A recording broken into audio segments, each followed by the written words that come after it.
ધારાસભ્ય રીતેશ વસાવાના પ્રયાસો ફળ્યા. ભરૂચના 3 તાલુકાની 6 નહેરોના રિપેરિંગને મંજૂરી. ભરૂચ જિલ્લાના ખેડૂતો માટે ખુશીના સમાચાર છે.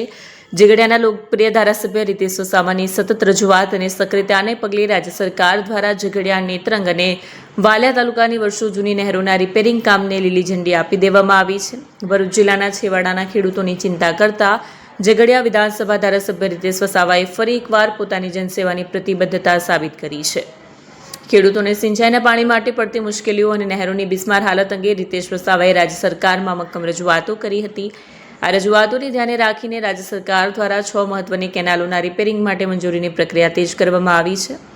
રજૂઆત બાદ કેનાલોના કાયાપલટ થશે. ઝઘડિયા તાલુકો વલી કેનાલ અને દરિયા કેનાલનું રિપેરિંગ, નેત્રંગ તાલુકો ધોલેખામ, ભાગોરિયા અને કોયલી માંડવી કેનાલની કામગીરી, વાલિયા તાલુકો મોખડી કેનાલના રિપેરિંગ માટે મંજૂરી. આ નહેરોના રિપેરિંગથી માત્ર પાણીનો બગાડ જ નહીં અટકે, પરંતુ છેવાડાના ખેતરો સુધી પૂરતું પાણી પહોંચશે. આ સફળતા બદલ રીતેશ વસાવાએ મુખ્યમંત્રી હર્ષ સંઘવી અને મંત્રી ઈશ્વરસિંહ પટેલનો આભાર વ્યક્ત કર્યો છે. લાંબા સમયની માંગણી સંતોષાતા સમગ્ર પંથકમાં આનંદની લહેર જોવા મળી રહી છે અને ખેડૂતો ધારાસભ્ય રીતેશ વસાવાના ભગીરથ કાર્યને બિરદાવી રહ્યા છે.